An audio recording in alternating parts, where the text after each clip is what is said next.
en une structure claire et pédagogique. Origine de la guerre froide et formation des blocs. Rupture post-Seconde Guerre mondiale. À la fin de la Seconde Guerre mondiale, en 1945, les Alliés, victorieux contre l'Allemagne nazie, se retrouvent rapidement divisés. Les États-Unis, puissance capitaliste et démocratique, et l'URSS, régime communiste autoritaire, ont des visions du monde radicalement opposées. Lors de la conférence de Potsdam, juillet-août 1945, les désaccords s'accentuent. Alors que les Américains souhaitent instaurer des régimes démocratiques et promouvoir la reconstruction économique par le libre-échange, les Soviétiques cherchent à sécuriser leur zone d'influence en Europe de l'Est par l'imposition de régimes communistes. La méfiance s'installe, marquant le début de la guerre froide. Formation des blocs.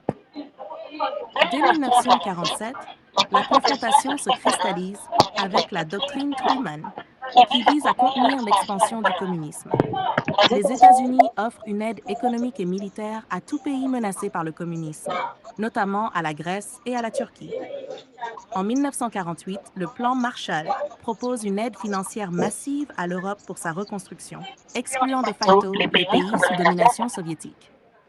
En réaction, l'URSS crée le Comecon, 1949, organisation d'assistance économique aux pays de l'Est, et forme un bloc avec les démocraties populaires, Pologne, Hongrie, Tchécoslovaquie, etc. En 1955, le pacte de Varsovie formalise l'alliance militaire de ces pays contre l'OTAN, créée en 1949. 2. Foyer de tensions et conflits. Europe. La question allemande.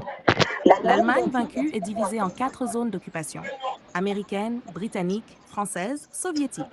En 1949, 2 États émergents: la RFA, République fédérale d'Allemagne pro-occidentale, et la RDA, République démocratique allemande pro-soviétique.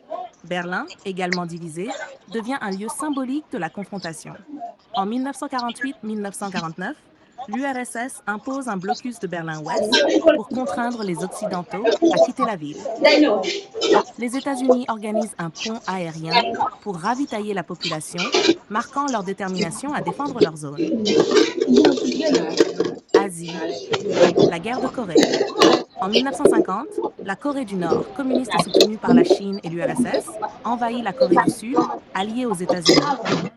Le conflit sous l'égide de l'ONU devient rapidement un affrontement indirect entre les deux